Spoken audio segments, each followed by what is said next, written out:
Welcome to Shrabani সরিসি। আশা করি সবাই ভালো আছেন।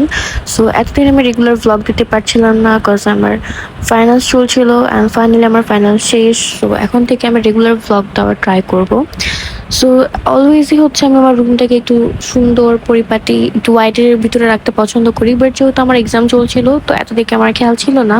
অ্যান্ড ফাইনালি আমার এক্সাম যত শেষ আমি আমার রুমটাকে আবারও সেই হোয়াইট থিমেই নিয়ে আসি, একদম প্রপার হোয়াইট। আমার রুমের ক্ষেত্রে white and beige colour or ash colour এই টাইপের কালারগুলো খুব ভালো লাগে।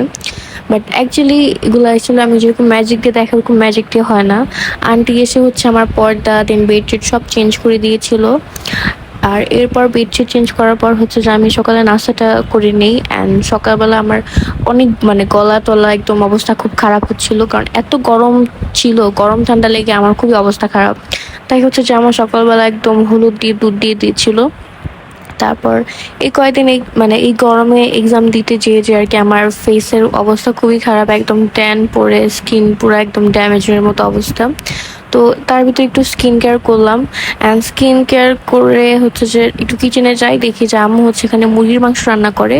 তো এক ফাঁকে আমি শাওয়ার নিয়ে চলে আসি অ্যান্ড আম্মুর রান্না করা অলরেডি শেষ, আর এটা ছিল একদম দেশি মুরগির মাংস। সো আজকে আয়োজনে ছিল হচ্ছে ভাতের পাশাপাশি মুরগির মাংস, আমড়া দিয়ে ডাল, তারপর চিংড়ি মাছ দিয়ে কাঠির তরকারি, তারপর ভেন্ডি, তারপর পটল আর আলু ভাজা। খাবারগুলো খুবই মজা ছিল একদম, এই গরমে আর কি আমরা চাচ্ছিলাম যে একটু হালকার ভিতরে খাবার খেতে। অ্যান্ড সবকিছু খুবই মজা ছিল। তারপর খাওয়া দাওয়া করে একটু রেস্ট নিয়ে আমি চলে যাই বারান্দার গাছগুলোতে পানি দিতে। আর বারান্দায় বেশ অনেক রকমের গাছই আছে। তারপর পানি দেওয়া শেষ করে আমি একটুখানি গল্প পড়ছিলাম। আর ইন্টারেস্টিং ফ্যাক্ট হচ্ছে যে এখন গল্প পড়ে রিলস দেখে কোনো কিছু করেই মজা লাগে না।